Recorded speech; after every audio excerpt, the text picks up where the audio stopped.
No, that's not the new Batmobile. This is.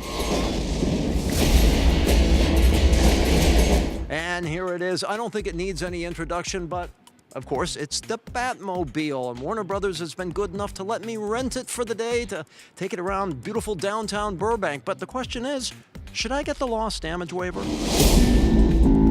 In Batman vs. Superman: Dawn of Justice, Henry Cavill reprises the role he played in 2013's Man of Steel. And Ben Affleck takes over the role of Bruce Wayne, aka the Dark Knight, from Christian Bale. Gotham's a mess, and these two don't like each other, taking potshots whenever the moment affords. Soon things get physical, and the whole mess is orchestrated by a funky foe from bygone days, Lex Luthor, played here by Jesse Eisenberg. Bruce Wayne meets Clark Kent. I love it. I caught up with the cast in Hollywood's largest soundstage, the legendary Stage 16 on the Warner Brothers lot.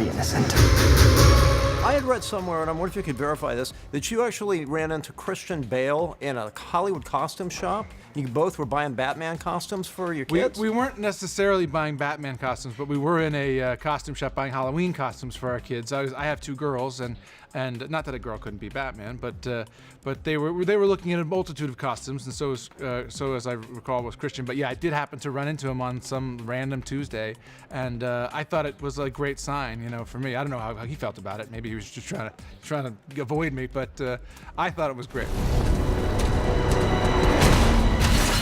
Now, as for Cavill, he put on pecs on top of pecs.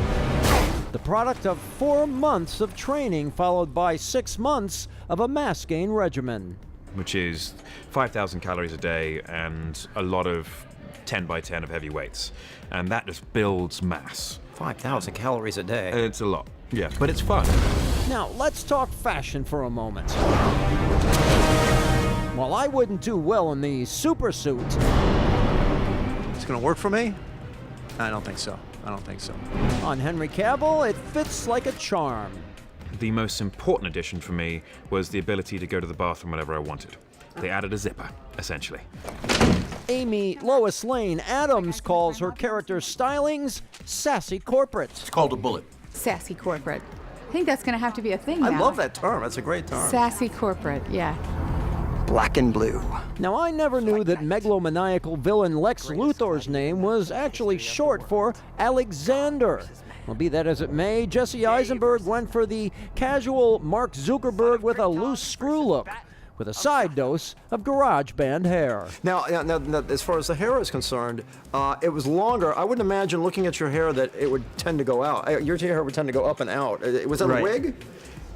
Sometimes my character's wearing a wig, sometimes it's my real hair, depending on the scene, and I don't want to give anything away.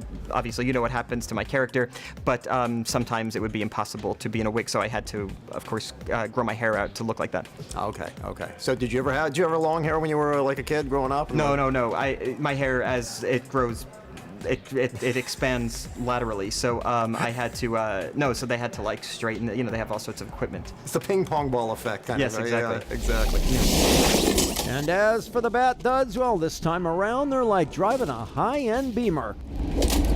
In the past, he hasn't been able to move his head separate from the neck. It's got this kind of like this thing. So they put a little bit of motion in the neck for me, which was good. And it has a nice like springiness to it, so that you can move around and do the fight scenes and stuff without too much, without feeling like you're wrapped in saran wrap.